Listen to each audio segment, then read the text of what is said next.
દાહોદ જિલ્લા એલસીબીની ટીમ જેને મિલકત સંબંધી ગુનાઓ ડિટેક્ટ કરવા માટેની જવાબદારી સોંપવામાં આવેલી છે.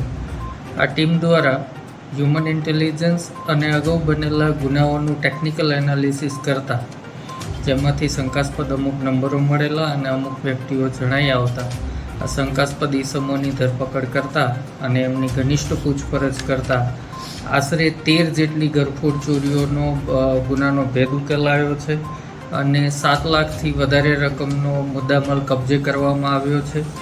આરોપીઓના નામ જોઈએ તો મનુ મડિયા પલાસ જે માતવાનો રહેવાસી છે, રમસુ કાળિયા એ પણ માતવાનો છે અને કેશુ ધના એ વજેલાવ ગામનો રહેવાસી છે.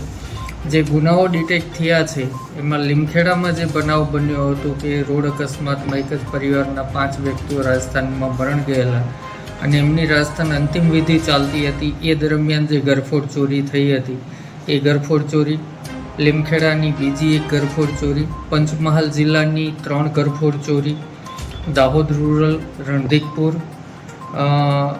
દેવગઢ બારિયા અને લીમડી, આમ 6 ઘરફોડ ચોરીઓ દાહોદ જિલ્લાની અને 3 ઘરફોડ ચોરીઓ ગોધરાની, આ 9 ઘરફોડ ચોરીઓ દાખલ થયેલી છે. આ ઉપરાંત 4 ઘરફોડ ચોરીના પ્રયત્નો પણ એ લોકોએ કબૂલ્યા છે, જેમાં પીપલોદ બજારમાં, લીમખેડાના દુધિયા બજારમાં, લીમડીના કરાઠ અને બજાર વિસ્તારમાં રાત્રિના સમયે તાળું તોડી અને ઘરફોડ ચોરીનો પ્રયત્ન કરવામાં આવેલો હતો.